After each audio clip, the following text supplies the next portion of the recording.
يا أيها الناس اعبدوا ربكم الذي خلقكم والذين من قبلكم لعلكم تتقون الذي جعل لكم الأرض فراشا والسماء بناء وأنزل من السماء ماء فأخرج به من الثمرات رزقا لكم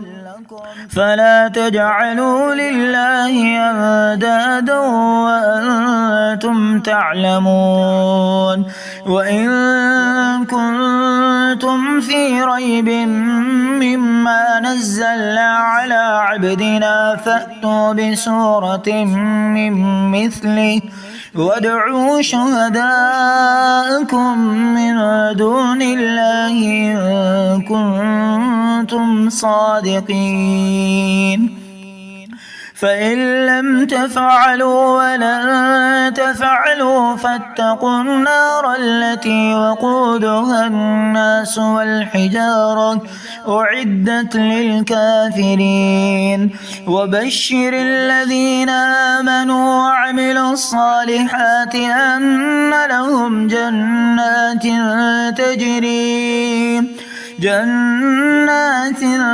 تجري من تحتها الأنهار كلما رزقوا منها من ثمرة رزقا قالوا هذا الذي رزقنا من قبل وأتوا به متشابها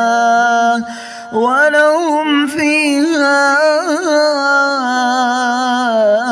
أزواج مطهرة وهم فيها خالدون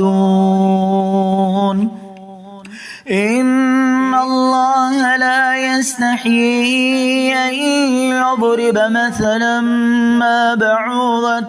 فما فوقها فأما الذين آمنوا فيعلمون أنه الحق من ربهم وأما الذين كفروا فيقولون ماذا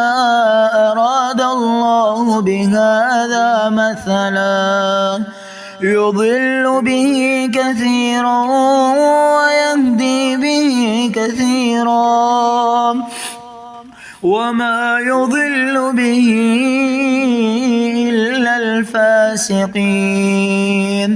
الذين ينقضون عهد الله من بعد ميثاقه ويقطعون ما أمر الله به أن يوصل ويفسدون في الأرض أولئك هم الخاسرون كيف تكفرون بالله وكنتم أمواتا فأحياكم ثم يميتكم ثم يحييكم ثم إليه ترجعون هو الذي خلق لكم ما في الأرض جميعا ثم استوى إلى السماء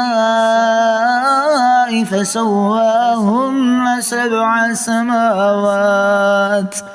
وهو بكل شيء عليم